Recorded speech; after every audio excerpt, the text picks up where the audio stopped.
தமிழ் பேசும் அனைத்து நல்ல உள்ளங்களுக்கும் என் இனிய வணக்கம் ஐயா. டைட்டிலேயே பார்த்திருப்பீங்க ஐயா.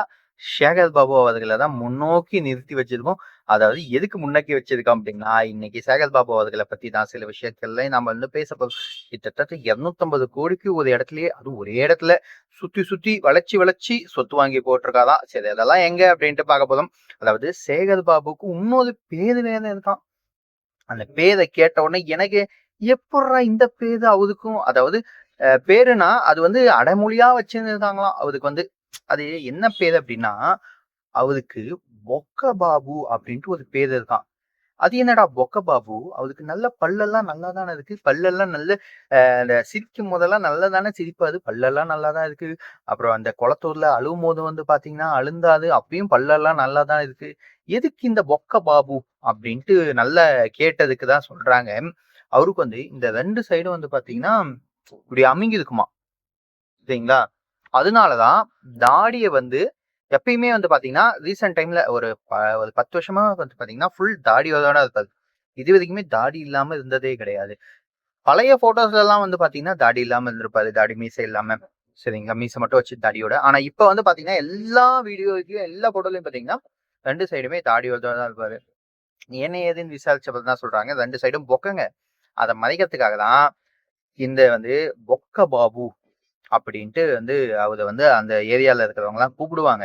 அவர் ஓட்டேரியில ஒரு ஃபார்ம் ஹவுஸ் மாதிரி கட்டி ஒரு நிம்மதியான வாழ்க்கை தான் வாழ்ந்துட்டு இருக்காரு அப்படின்றதுதான் எல்லாத்துக்கும் தெரிஞ்சது.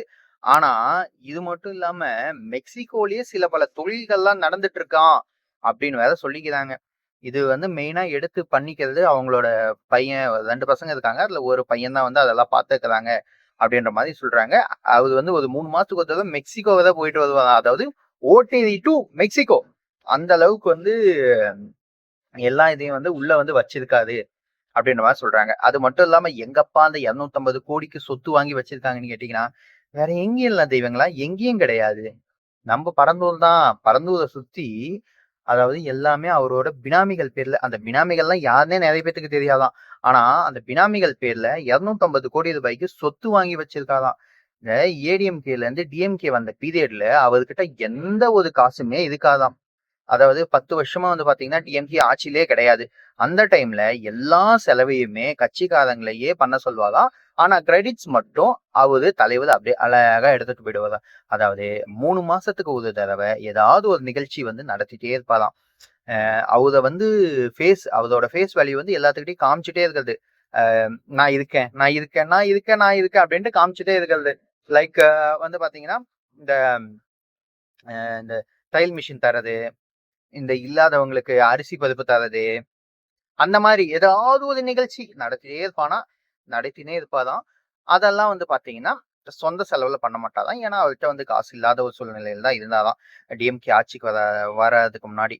ஸோ அந்த டைம்ல இந்த வட்ட செயலாளர்கள், மாவட்ட செயலாளர்கள், அப்புறம் எதனா பொறுப்புல இருக்காங்க இல்லையா, கவுன்சிலர்கள், அவர் மூலியமா தான் வச்சுதான் எல்லா செலவையுமே பார்த்துப்பாதான். இன்னொன்னு, ஏதாவது ஒரு ஃபங்க்ஷன் வந்துச்சு, திமுக காரங்க, அதாவது கட்சிக்காரங்க வீட்டுக்கு எதனாவது கல்யாண விசேஷம் அப்படின்னா கம்பல்சரியா மொய் வைப்பாதான். மொய்யோ இல்லை ஏதோ ஒண்ணு வைப்பாதான். அந்த மொய்யுக்குமே காசு இல்லாம நிறைய டைம் வட்ட செயலாளர்கிட்டயோ மாவட்ட செயலாளர்கிட்டயோ அமௌண்ட் வாங்கி தான் வச்சிருக்காங்க. அதுவும் கட்சிக்காரங்களுக்கு அப்படின்னா நல்ல விதமா எல்லாத்தையுமே செய்வாரு அப்படின்ற மாதிரி சொல்றாங்க. கிட்டத்தட்ட 20,000 30,000 அந்த மாதிரி தாராளமா வைக்கக்கூடிய ஒரு மனசுள்ள ஒரு கட்சிக்காரங்களுக்கு அப்படின்னா எல்லாத்த விஷயத்தையும் தாராளமா செய்வாரு அப்படின்னு சொல்றாங்க.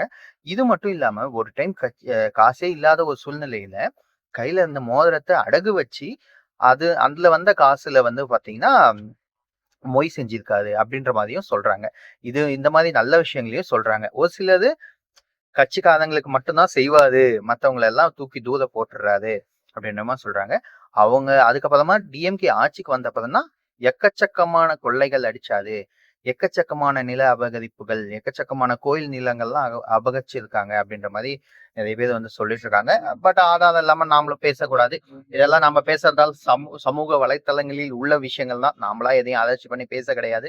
ஏன்னா அப்புறம் நம்ம மேல எதனா கேஸ் போட்டாங்கன்னா அது வாதாடுற அளவு கூட நமக்கு வக்கில்லையா அதுக்கு நான் தெளிவா சொல்லிக்கிறேன். எஸ், அந்த மாதிரி விஷயங்கள்ல எல்லாம் சில பல இதுல மாட்டிருக்காது அப்படின்னு சொல்றாங்க. அப்புறம் அதான் பரந்தூர் சுத்தி தான், இந்த பரந்தூர் ஏர்போர்ட் இப்ப ப்ராஜெக்ட் கேன்சல் ஆனோடனே ஊரே குதிக்குதோ இல்லையோ, டிஎம்கே காரங்க எல்லாம் குதிக்கிறாங்க அப்படின்றதுக்கு என்னதான் ரீசன், மெயினா ரீசன் அப்படின்னு போய் பாத்தீங்க அப்படின்னா, அந்த பரந்தூரை சுத்தியே 250 கோடி ரூபாய்க்கு நிறைய இடத்துல வந்து சொத்துக்கள் வாங்கி போட்டிருக்காங்க அப்படின்ற மாதிரி சொல்றாங்க. அந்த சொத்துக்கள்லாம் இவரு மட்டும் வாங்கினதா இல்ல மத்தவங்களும் மத்த ஆட்களும் நிறைய பேர் வாங்கி போட்டிருக்காங்களா என்ன எதுன்னு தெரியலைங்க. ஏன்னா இப்ப ஏர்போர்ட்லாம் வந்துருச்சு அப்படின்னா வேல்யூ ஃபுல்லா இன்க்ரீஸ் ஆயிருக்கு இல்லையா.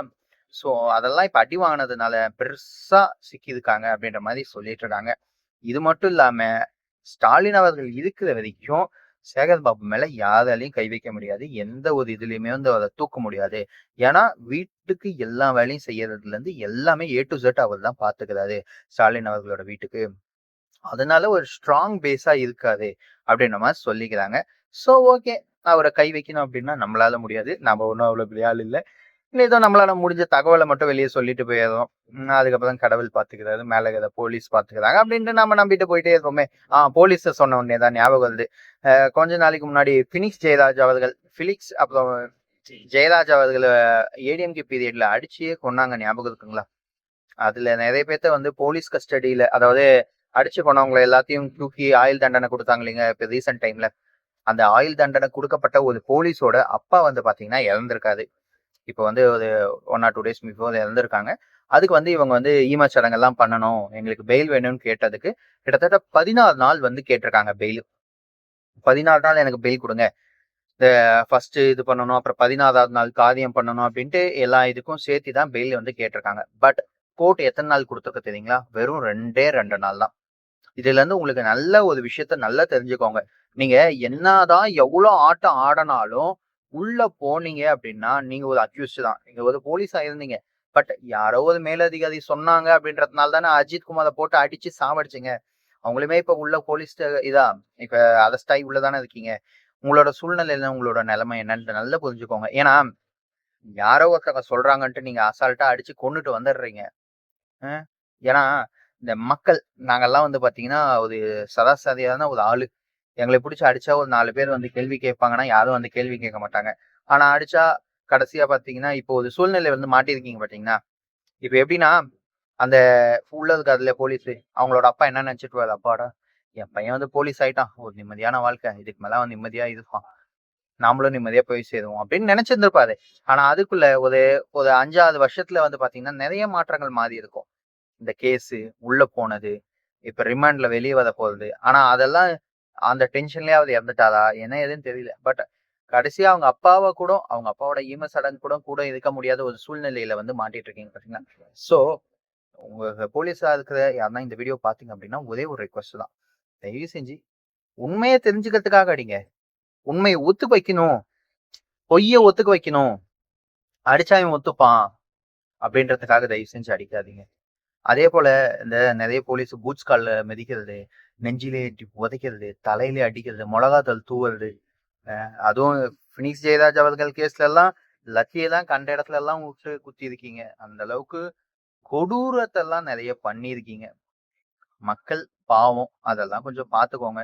ஏன்னா இன்னைக்கு உங்களோட மேலதிகாரி சொல்றாங்க அப்படின்ட்டு நீங்க எல்லாம் பண்ணிடுவீங்க. அவங்க ஜாலியா தப்பிச்சிடுவாங்க, தப்பிச்சுட்டாங்க. ஆனா நீங்க தானே மாட்டிருக்கீங்க, நீங்க தானே உள்ள இருக்கீங்க. சோ இதெல்லாம் கொஞ்சம் அவாய்ட் பண்ணிக்கோங்க. மக்களா பாருங்க, மனுஷனா பாருங்க தயவு செஞ்சு. சோ மக்களை, இந்த வீடியோ உங்களுக்கு பிடிச்சிருந்ததுன்னா ஒரு 4 பேருக்கு ஷேர் பண்ணுங்க. நம்ம அடுத்த வீடியோவில் சந்திப்போம். நம்ம எதனா தப்பு செஞ்சிருந்தா நம்மளையும் மன்னிச்சுக்கோங்க. அடுத்த வீடியோ சொல்லி கொஞ்சம் சப்ஸ்கிரைப் பண்ணி வச்சுக்கோங்க செல்லக்குட்டீஸ்.